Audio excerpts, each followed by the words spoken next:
家是世界上最矛盾的地方，这里有爱，也有伤害，有很多藏在怒骂里的关怀，和藏在笑容里的避而不谈。不谈，是因为不知道思念的人身在何方；不谈，是因为害怕又有人受到伤害；不谈，是因为记忆中急促的敲门与训斥声还那么清晰，而远方监视的双眼好像还没离去。为什么大家都不想说那个？谁也不愿多说，却也放不下心中的遗憾。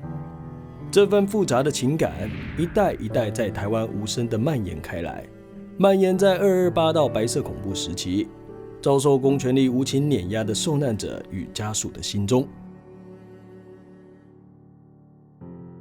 面对这群过去被公权力伤害的人，政府给予赔偿，还他们公道是理所当然的。但你知道吗？当我们认真要找出受难者时，却发现还是那个云那个雾啊，连到底有多少人都答不出来。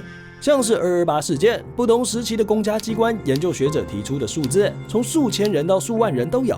翻开检验后的第一份官方报告，1992年行政院公布的228事件研究报告，光是死亡人数就估计有18000人到28000人。但实际上，真的申请到赔偿的死亡案件，截至2019年初，一共才686人，太悬殊了吧？相较于228事件，许多人是直接被扫射、被消失而难以统计。白色恐怖时期，政府则是透过司法审判来侵害人权，也因此留下了不少书面记录。可喜可贺啊，有档案我们就能知道真相啦！巴嚓，要清查这些书面记录，可是比英国脱欧还困难呢。档案管理局进行过6次的档案征集，这些档案数量超过14万案，目前为止也才整理了35000案。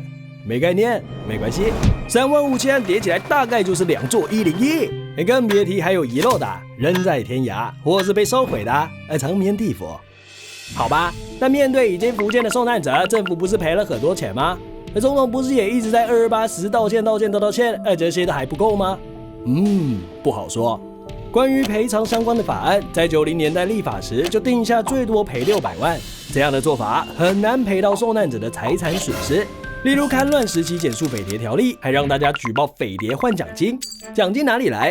一度就是被没收的财产啊！所以只要你举报的人口袋越深，你就可以赚越大，因此造成更多冤案与人民间的不信任啊。228时期的受难者更多是财产直接被夺走，连记录都没有。相隔多年后的今天，被没收的财产去哪了，只能问天。像是陈星，他创办的信托被并吞，名下的土地甚至包含今天101的所在地，都直接被侵占。经过家属多年的争取，也只要回一小部分。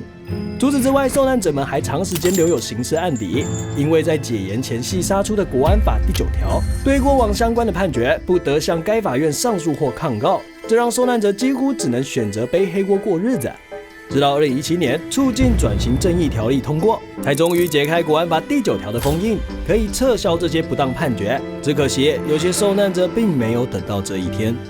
对受难者的平反都来得这么迟又这么残缺，更别提有多少受难者家属必须遮遮掩掩，担心受怕，在求学和找工作时承受不公平待遇，面对失去亲人或是亲人多年牢狱后回到身边，内心满满的伤痛不知该从何说起。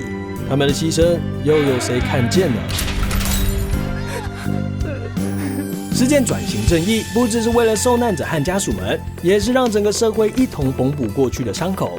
所以，它需要每一个人的参与，一起记住过往的伤害，避免历史重演。好的，剩下就是我们的事啦。